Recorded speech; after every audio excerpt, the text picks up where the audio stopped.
Hello everyone, and welcome to Shan for what's going to be the final part of my little Kensai monk experiment.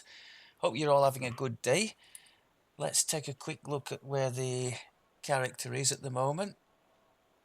So strength reasonable for late heroic, I guess, and we're focusing on that. A bit of wisdom for the trans, some con for the health, and dex for the reflex saves. So not too terrible. The PRR and MRR for robes, reasonable, I guess.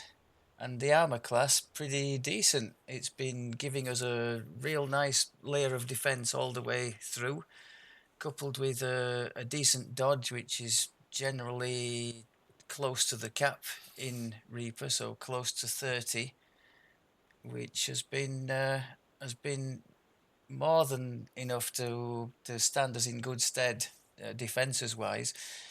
Speaking of which, for the last feat at 18, I did take deflect missiles because there was nothing really that compelling offense-wise to go for. So I took a little bit more defense just to see us through. I could have gone for something like power critical, but I wasn't too fussed over the small extra bonus to critical hits. The other feat at 15 was the more interesting one. The Master of Forms now gets us the Greater Sun Stance. So as you can see there, we're now +3 strength, very nice for our build. And the crit multiplier is increased by 1 on a roll of 19 or 20. Given that as we've gone on, I've found we haven't been knocked out of that stance too often. So it's been more or less permanently on, though I still say I wish they would do something like they've done with this imbue. I mean, that only functions when you are centered, just as the stance does, but that doesn't toggle off when, for whatever reason, you become uncentered, like, I don't know, using an illegible weapon or something. It just stays there so that you get the benefit of the imbue again when you recenter without having to remember to toggle the stance back on. So a little bugbear of mine, which I would dearly like to see changed or updated. Okay, so that was the feats. Spells, we have moved on to the greater elemental weapons now, so 2 extra imbue dice for that. Now at this point I should probably mention there is there was, I don't know if they might take the thread down. There was a thread in the forum, in the monk forum, if any of you are interested, concerning a no save crowd control possibility that the dragon disciple has. So I'll just take a moment for those of you who might be interested, assuming they haven't corrected it already. So there are there are 2 breath type spells and spell-like abilities that you have access to as a dragon disciple. One is the Acolyte's Breath, coming in all the different types. It's telling you there, fire, cold, electric, blah blah blah. And the second one is the tier 5, the Draconic Devastation. And the trick is, in conjunction with this one here, your breath attacks apply shaken to affected enemies for 6 seconds. No save mentioned there. So what people then do is let's have a look, where's it coming from now? Yes, at the bottom of that one there, you can see affected enemies who are shaken become afraid and have movement speed reduced by 90% for 6 seconds, which is more than enough to destroy them. So, and again, there's no save mentioned. The save is only for the damage portion of the spell, which I have to assume is a mistake, because even the all-conquering Dragon Lord breath weapon, which works on everything, even stuff that shouldn't be feared, that does have a save to it, I think, whereas this thing doesn't. So I'm assuming that will be corrected sooner rather than later. But at the moment, you can, if you take the spells as well, you can have two different copies, or maybe even three different copies if you take different types of spells, because I think they have separate cooldowns. So if you took, say, Acolyte's Breath in as a fire spell and a cold spell, and the same in the draconic thing, maybe you could, yeah, well, I think the SLAs and one spell of each would be more than enough to lock most stuff down permanently anyway. I just thought I'd mention it. So the trick is to take this enhancement here, and then you lead with Acolyte's Breath to get the shaken state on the group of opponents, and then immediately the draconic devastation. Everything is feared, and because of that 90% movement speed reduction, everything is more or less set in place. This fear, as far as I'm aware, does not cause helplessness like the Dragon Lords does, because that's a cower. But even so, it's going to be happy days and plow through whatever is in front of you with nothing coming back for those 6 seconds. So yeah, it still makes me smile on occasion. People sort of jumping onto to whoever posts these things, as if it's like, to use an analogy, it's like the sportsman, let's say a cyclist, to coin a phrase, spitting in the soup and admitting that there is universal doping going on in elite level sport, which is true. And in this case, it's somebody sort of taking exception to somebody else posting this bug or exploit, whatever you want to call it, because presumably they would prefer to take advantage of it, in the background for X amount of months, regardless.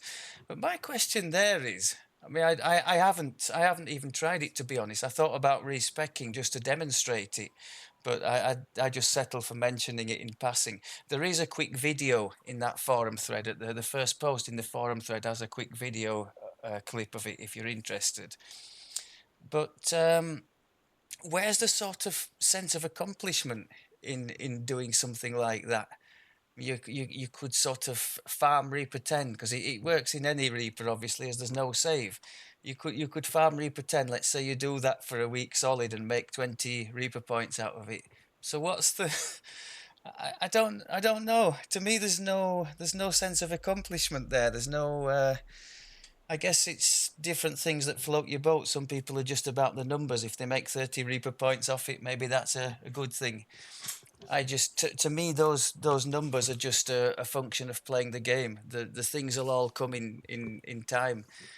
Like my attitude towards farming, the gear and the bits and pieces just come in time with playing the game, and I go with what I've got for the most part.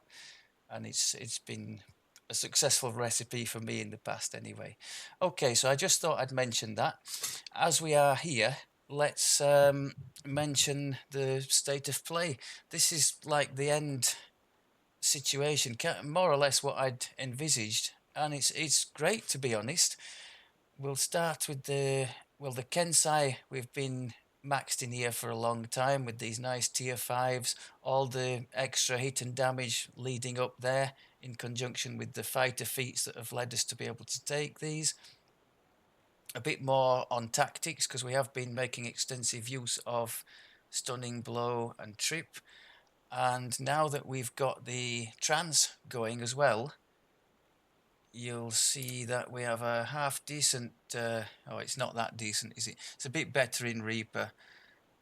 I don't know, mid to high 40s. I think that goes into the 50s in Reaper, so it's not terrible, not amazing, but they've both been working, both been fun. Made extensive use of the trip against stuff that otherwise would have caused us quite a few problems. The notable example I can think of is the big golem target in one of the Shan quests. I should remember, because we've only just done it. best laid plans, isn't it? Where there's an optional bonus, isn't there, if you can stop them from wrecking the Vaunt prototype things. But to do that, really, you either have to have huge damage, which we don't really, or you have to have a way to crowd control them. And this thing, especially given that we have strike through, so we can put two on the floor, and did at one stage, and I can tell you that felt good. So yeah, that's been great. I'm just sorry that whatever happens in Epic renders it almost useless when you get there, if that's indeed still the case. I haven't heard anything to the contrary. So, nice tactics, doubly nice trans there, as mentioned. There's nothing not to like with this. It works properly, unlike the Dragon Lord one, which seems very glitchy in my opinion. It gives us an insight bonus to attack, which things like know the angles do not. So better to hit chance. Not really that relevant when leveling, but at the cap for sure, it's beginning to be increasingly so, the to hit. We've got a bit more on the imbue dice side. I took that as a filler. We really haven't done too much with the key apart from trigger the trans. As you can see, it's blacked out there because we don't have enough key to trigger it. But the key generation is absolutely frightening. So it's a shame in a sense. I did think about testing one of these special attacks, maybe the Fists of Iron, but I thought, I've enough key buttons to be pressing here. We've got the Whirlwind, we've got the Spring Attack. I'm not really fussed about another one. We're doing enough, so I left that to one side. What else? The little imbue, obviously, and some more melee power, spell power, which is obviously powering our hand of healing, which as the monk levels have massed up, so too it's become a really nice little top up healing between fights. You can see, oh, and there you go. That's another benefit. It's an AOE, so if you're going in with friends, you have a short cooldown AOE heal, which is giving for our, what is it, 9 monk levels, is it? It's giving around 200 a time outside of the Reaper nerf. Is it 9? We've got 10 monk levels now. Okay. So that's not bad at all. What else did we have in the cause? A little bit more on attack. Oh, and a bit more double strike as well, so you can't say no to that. True seeing as well, if we didn't have it on the gear.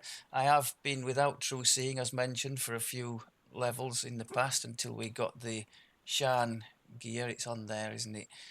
So yeah, it's very nice to have if you don't have it on your gear. And then the Shintao, as mentioned, we've gone all the way up here for the hit and damage. A lot of this, of course, because the focus was on what can we do, what are the benefits of being centered. Well, all of this line for a start, so lots more hit and damage there. The quick strike, which is incredible for the extra double strike that it brings. The extra PRR there again have to be centered to have that. Is that? No, that's just a straight imbue die. You've got to be centered to have the imbue, though, to have the imbue working. And also the trans. So lots of nice stuff we've picked up just through being centered and using the Kensai. Now, it did occur to me afterwards, because I hadn't looked that far up this tree shamefacedly, that there are, I mean, we could have used Dagger or Kukri and done Vistani, couldn't we? And stayed centered, but there are options as well in here for different weapons, centered with hand axe, battle axe, sickle, light hammer, war hammer, light and heavy pick. I mean, granted, those aren't exactly mainstream options, I don't think, but some of them, is hand axe, I think, is a thing for some, isn't it? Is that those swashbuckling bard builds that take those for the extra crit profile and that kind of thing? I think so. So there was something there which maybe I missed a trick there, and also I think we could have had, oh, centered while wielding orb. I thought there was a weapon here as well.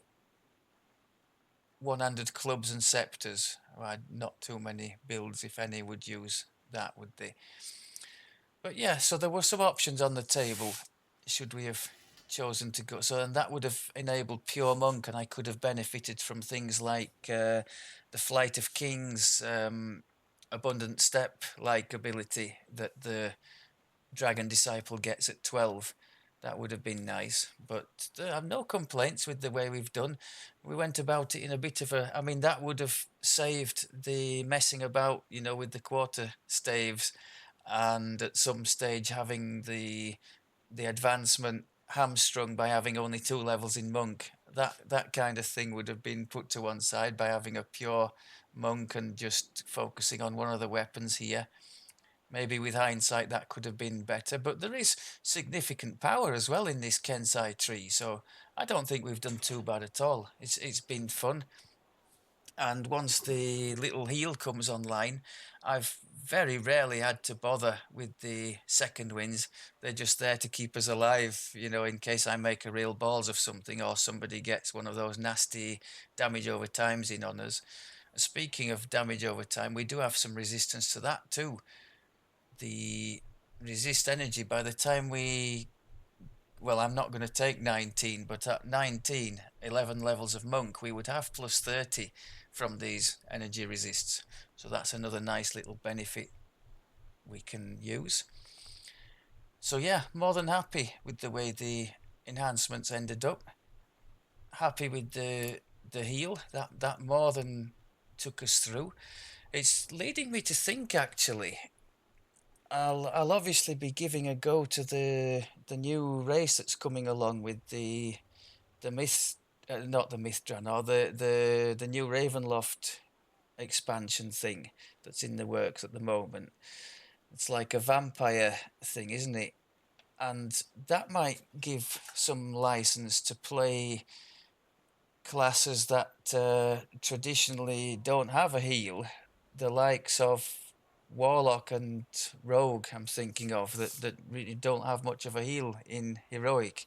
And Warlock, you can get around it by using the tanky tree and just maxing out on 10 hit points, so you don't need healing.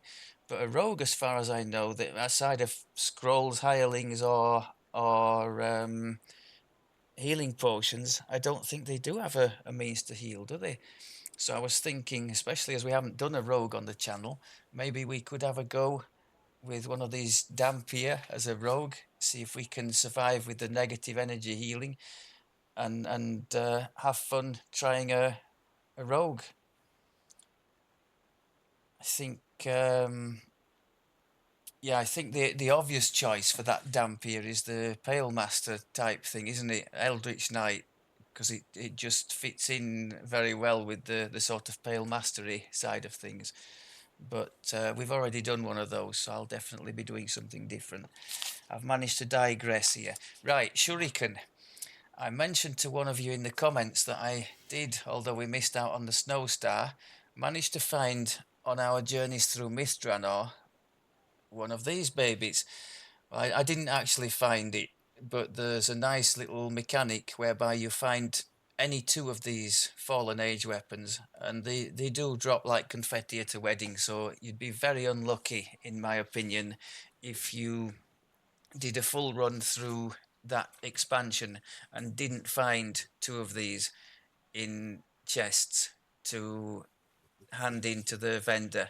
You hand in any 2 and you can trade for one of your choice. So I ended up with that. I haven't actually used it, but I do want to show you, because it's got a like a fancy aura to it. We can't quite see it there. If I go on a dark, can you see there? Looks quite interesting, doesn't it? I don't know how to, I wish I could show it properly, but that's about the best I can do. Looks pretty menacing.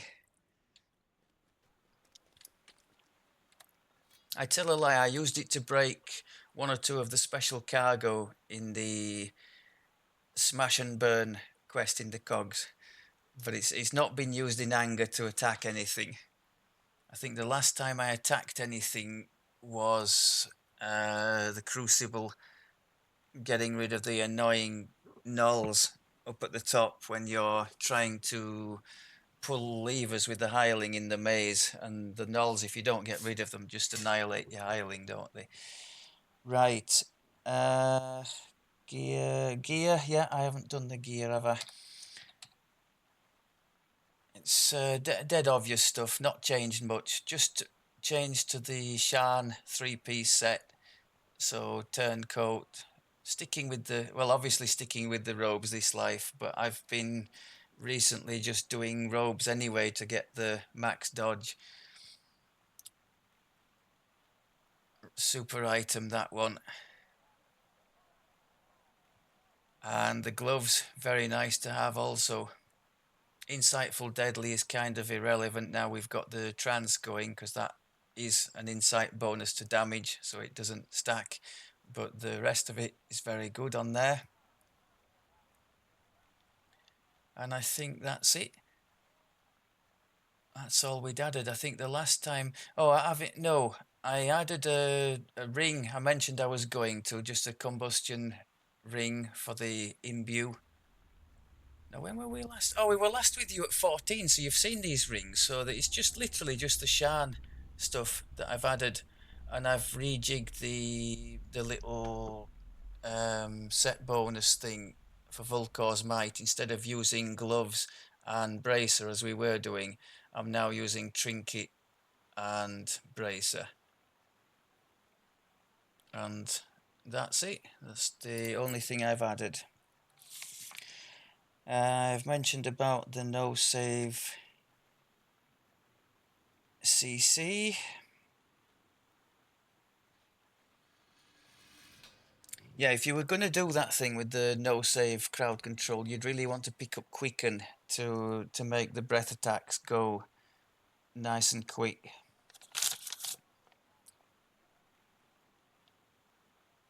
Oh, and somebody's made a note as well on that forum thread that even against stuff it shouldn't affect, things with evasion, energy immune enemies, fear immunes, apparently it doesn't care. They just get feared, and you're free to dispose of them at your leisure. So yes, get in there quick if you want to have a go with that, because I can't believe that's the way it's meant to be working.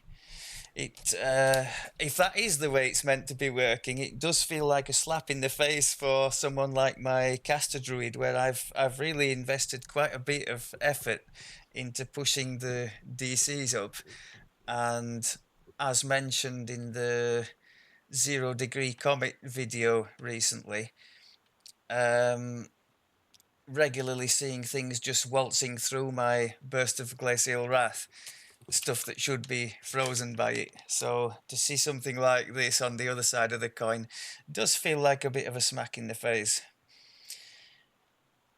I mentioned in a past video about the relay mirrors. Apparently these have been changed now, that if you hold down block you can turn the mirror the other way round in solving those puzzles. I have tried it and I haven't been able to make it work. So I'm definitely using, I mean, that is block, isn't it? That's left shift. I was using that and it didn't seem to work for me at all with that. So I don't know if I was doing something wrong. Have any of you folks given it a go and seen if it'll work for you? Be interested to know if so. Just wanted to show you this just in case anybody's interested.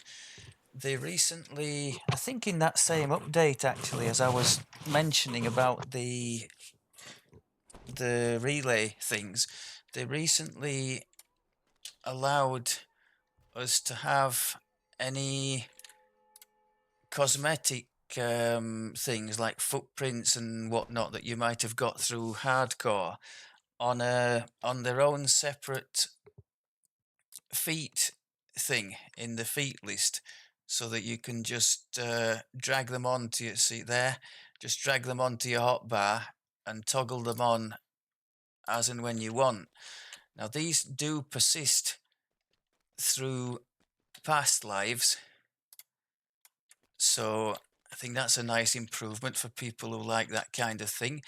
If you're in the same boat as me and the only ones you've got were from the Dragon Year of the Dragon reward event, then you can come to this character here just next to the dragon in the Hall of Heroes, claim the wings or the footprints, whatever it is you haven't got, and then it should remain on that character through TR ad infinitum, as far as I'm aware. So I just thought that might be a nice little thing to show. Skills, a little look. As mentioned, I didn't have much intelligence as in real life, so I didn't have too much to put in.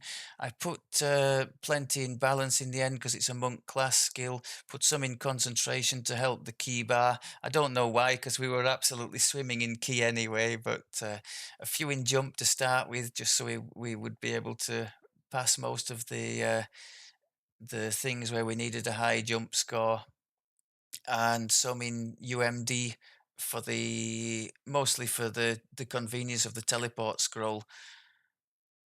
Sometimes for resurrecting a hireling that's died when trying to pull a lever or something. It comes in handy in something like the Crucible, where you have to leave the hireling alone and hope things don't come along and nobble it. Okay. I think that is about it. So for a last showing, I thought maybe we could try a couple in Shan. I'm into the lower area in Shan now. I just finished the cogs.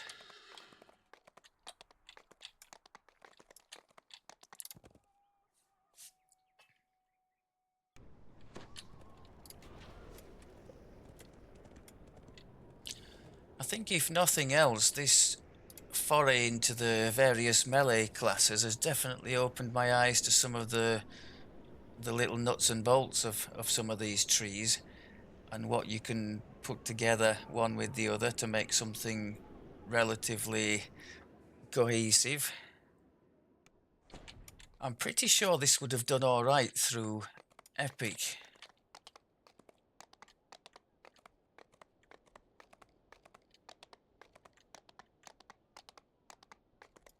In fact, the one change I would have looked into, had I thought of it earlier, would have been to have a go with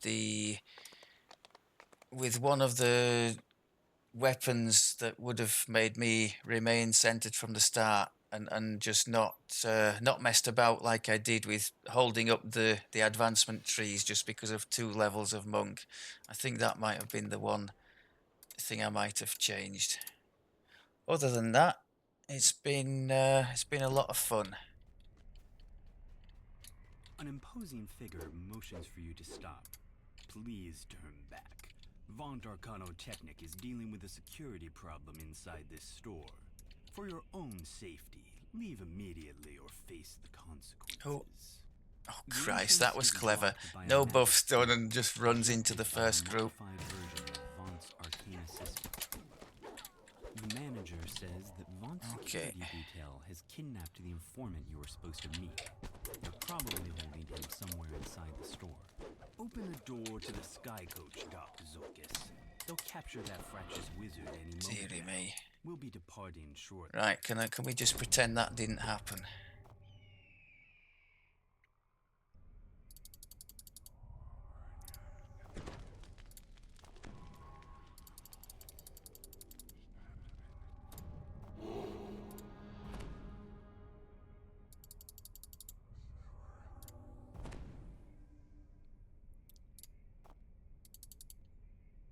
Oh, I forgot to do the energy buff, so I'll have to try and wait until that 2 minutes runs out to then do the resist energies.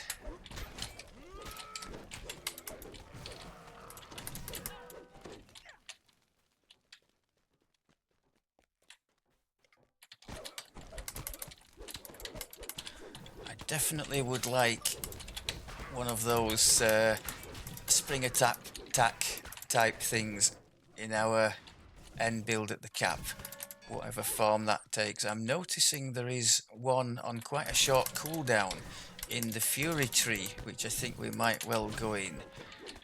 It's the option that you take instead of Boulder's Might, the multi-selector in there. If anybody knows if that's any good, I would welcome some feedback on that. I think the cooldown is maybe half what the spring attack is, so if it works even half as well, I would be glad to have a go with that and save a feat perhaps.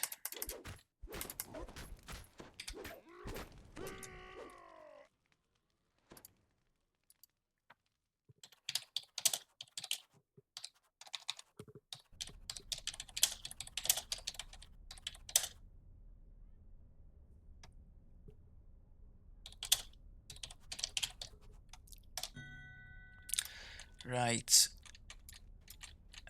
Did we miss any more crests down here? The chances are yes, while I was waffling away.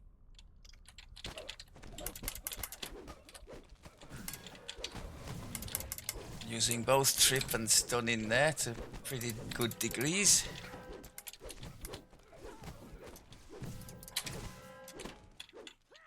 Okay, any crest here? No.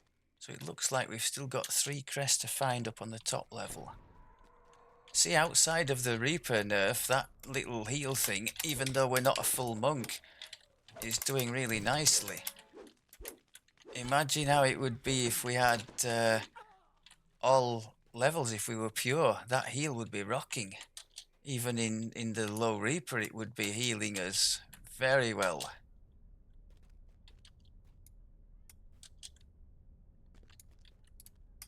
I smell a spring attack coming.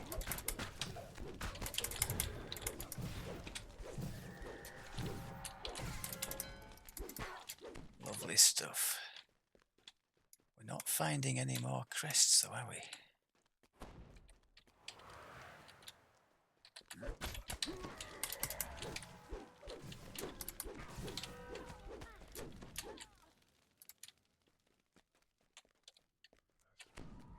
One of the best things about this, well, there's nothing not to like. Short cooldown doesn't cost any mana or any key. Well, it could cost key for me. It could cost 50 key and it would still be fine with it. But just really, really good. So you can never run out of the potential for using it. Don't even have to be centered to use it.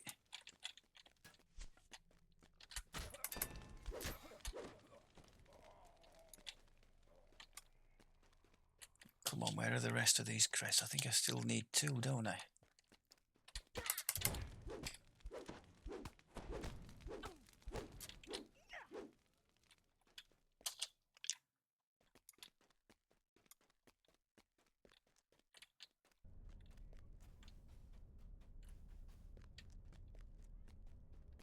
Well, this doesn't look good.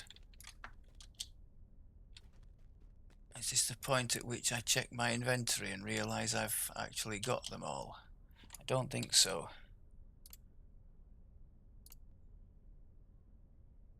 1, 2, 3. So we're actually just looking for 1 more.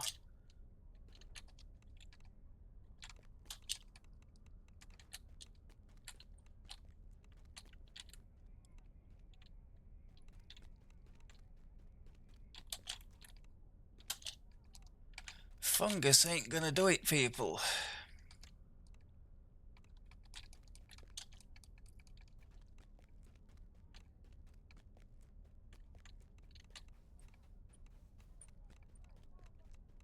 Do you know, I'm not sure I've ever made such a balls of this, and it has to be on a live recording.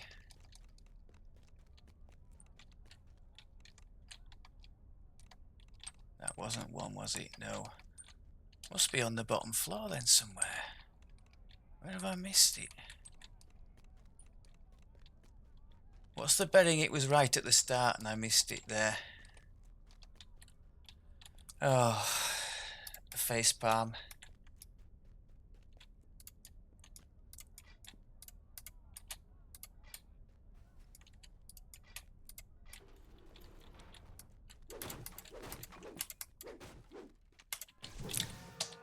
boosts back on. Yeah, it's so handy, the trip for those big golem things that you obviously can't stun or anything like that.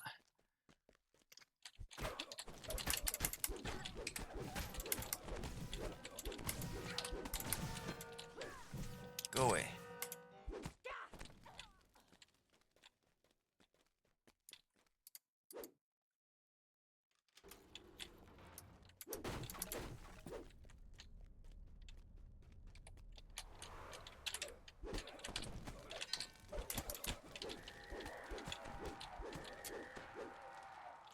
Happy days.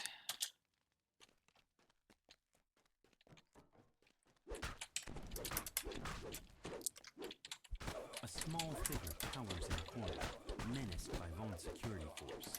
The gnome fits the description of the informant you were sent to find.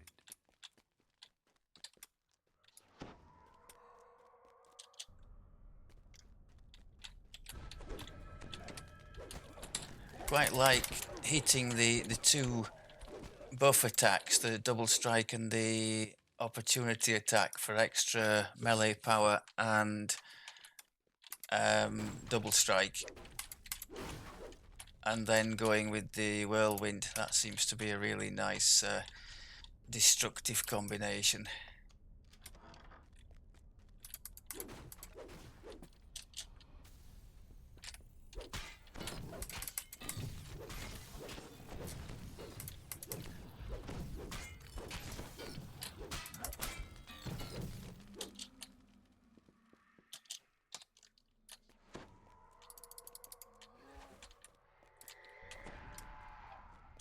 Actually, aside from force, I don't think there's any elemental damage going on in this quest, is there? So maybe I can just leave the elemental defenses off. You unlock the door using the key to the manager's office.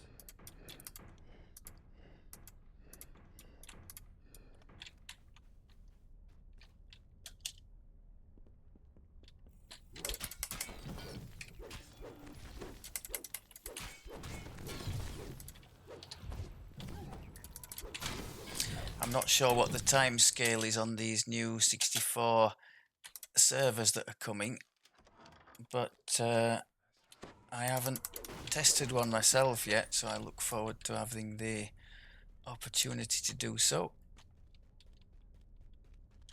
The radiant idol calls out to you as he climbs over It'd be nice to be able to join the European one,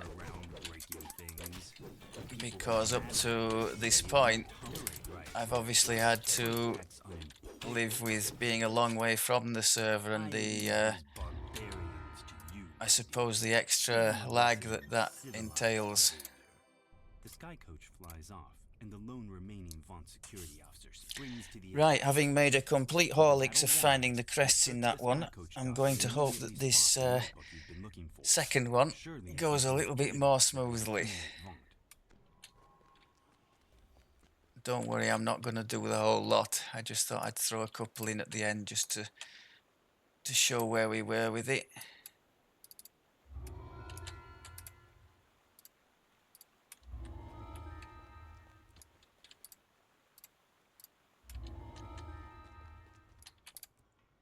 Let's go with the blown deadline.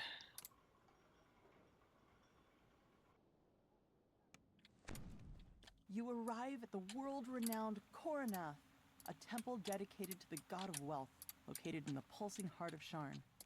The main temple has just closed its doors for the evening. You wonder why Kol Karan's high priest wants to meet with you after hours. An imposing man dressed in a noble's finery beckons you from the main courtyard. The high priest gestures to the east. Take the sky coach at the end of the northern quarter. It will deliver you to your destination. One of Sharn's most powerful men has turned against Lucien Vaunt and has selected you to deliver I think the there is some elemental manufacturing.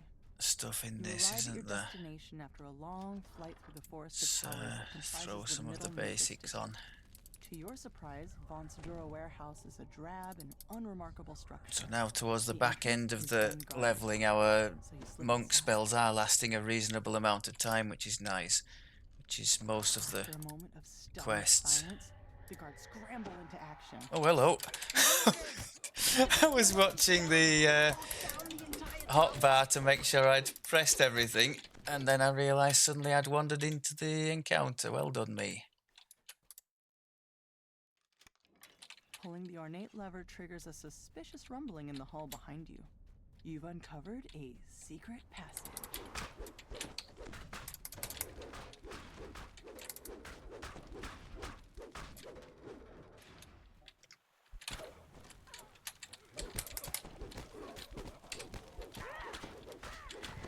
That was pretty decent.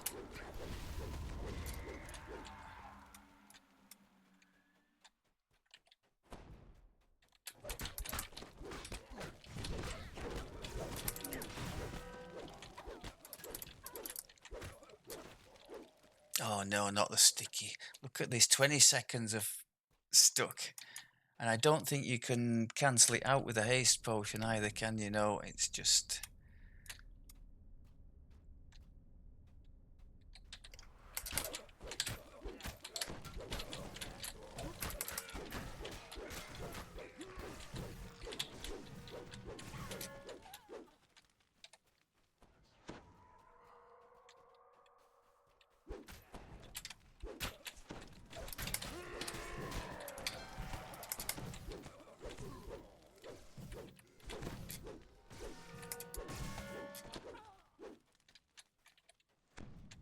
A large group of guards has formed ranks in front of the tower's lower doors.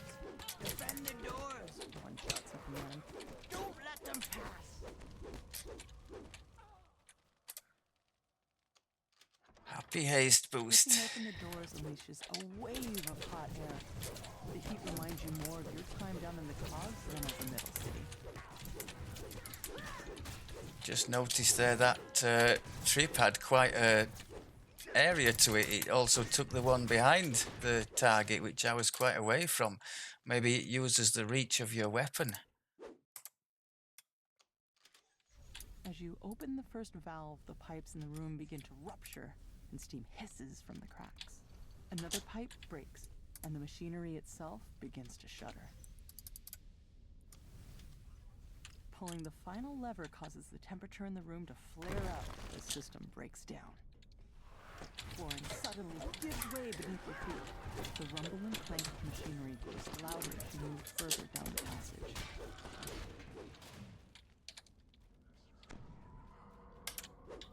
You have reached the center of the manufactory. Sabotaging the equipment in here should disable the whole facility. We're having all sorts of benefits from our various defences here, aren't we? Between the evasion for the many sort of spell type stuff coming and the missile deflection we've got now.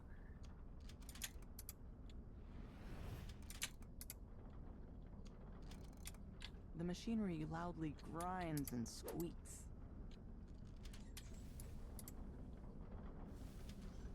Acrid smoke pours from the sabotaged equipment.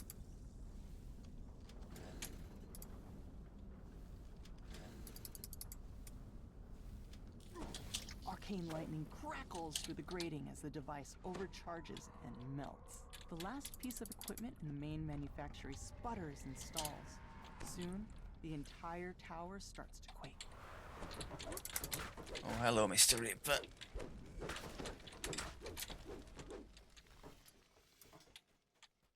Another one over there. Rupturous heat and concussive force tear through the building as the main manufactory collapses.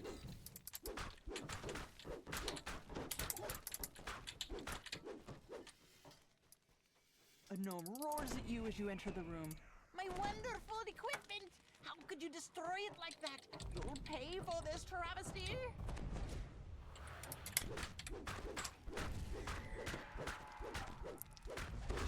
The massive construct emits a strange metallic grating sound, and several smaller constructs come hurling into the chute. Yeah, on the legendary levels, I tend to go slinking up into this cubby hole here to get out of the way, because the centre of this area is like a death zone when all the trash spawns. Finally grinds to a halt, too damaged to continue its assault. Oh, speaking of trash, what have I done? Oh, they're all at the back there. Can we not just take the chest and go? I think we'll call that a done deal.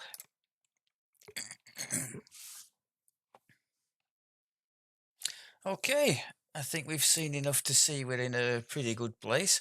I had plenty of fun looking into this, and I think it's more or less mission accomplished. As mentioned, we took plenty of good things out of being centered, and particularly given the fact that recently I've been leveling the melees in robes anyway, we didn't really lose anything by so doing. I would have been wearing this Shan set, the robes anyway, regardless of class, for a melee. So yeah, all good, win-win. I don't regret not trying the castery side of things, because I would have had to do all sorts of mixing and matching on the gear side, which I really didn't want to do just for a one-off life. But as mentioned, there does seem to be a way at the moment to exploit that situation and make it so you don't need to gear at all for DCs to get the no save fear effect to work. Again, if you're interested, there's a forum thread in the monk section on that. Okay, I think that's about all for me for this one.